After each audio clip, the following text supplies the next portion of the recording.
N proud പദ്ധതിക്ക് സംസ്ഥാനത്ത് തുടക്കമായി. ഉപയോഗശൂന്യമായ മരുന്നുകളുടെ നിർമ്മാർജ്ജനം ലക്ഷ്യമിട്ട് നടപ്പാക്കുന്ന പദ്ധതിയാണിത്.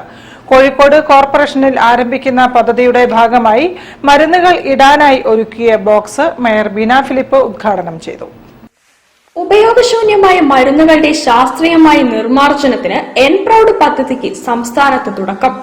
വീടുകളിൽ നേരിട്ടെത്തിയും സുരക്ഷിതമായ കേന്ദ്രങ്ങളിലൂടെയും ഉപയോഗശൂന്യമായ മരുന്നുകൾ ശേഖരിച്ച് ശാസ്ത്രീയമായി സംസ്കരിക്കുന്ന സംസ്ഥാന സർക്കാർ പദ്ധതി മന്ത്രി വീണ ജോർജ് ഓൺലൈനിൽ ഉദ്ഘാടനം ചെയ്തു.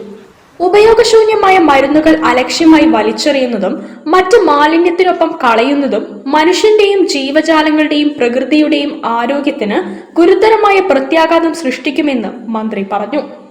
വീടുകളിൽ ഉപയോഗിക്കാതെ കിടക്കുന്ന മരുന്നുകൾ മാലിന്യത്തിനൊപ്പം സംസ്കരിക്കാറാണ് സാധാരണ ചെയ്യാറുള്ളത്. മണ്ണിലും ജലാശയങ്ങളിലും ആന്റിബയോട്ടിക്കുകൾ ഉൾപ്പെടെ എത്തിപ്പെടുന്നത് അത്യന്തം അപകടകരമാണ്. ഇതിന് പരിഹാരമായാണ് പുതിയ പദ്ധതി ആവിഷ്കരിച്ചത്. ഡ്രഗ്സ് കൺട്രോൾ വകുപ്പുമായി ചേർന്ന് നടപ്പാക്കുന്ന പദ്ധതി ആദ്യം കോഴിക്കോട് കോർപ്പറേഷനിലും ഉള്ളേരി പഞ്ചായത്തിലും പരീക്ഷണാടിസ്ഥാനത്തിൽ നടപ്പാക്കും. സമഗ്രമായ പൈലറ്റ് സ്റ്റഡിക്ക് ശേഷം ഇത് കേരളമാകെ വ്യാപിപ്പിക്കുമെന്നും മന്ത്രി പറഞ്ഞു. അഹമ്മദ് ദേവർകോവിൽ MLA അധ്യക്ഷനായി.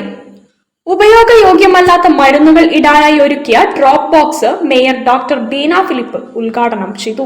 മരുന്നുകൾ ശേഖരിച്ച് കൊച്ചിയിലെ കീൽ കമ്പനിയിലേക്ക് കൊണ്ടുപോകുന്ന വാഹനത്തിന്റെ ഫ്ളാഗ് ഓഫ് മേയറും MK രാഘവൻ MPയും ചേർന്ന് നിർവഹിച്ചു.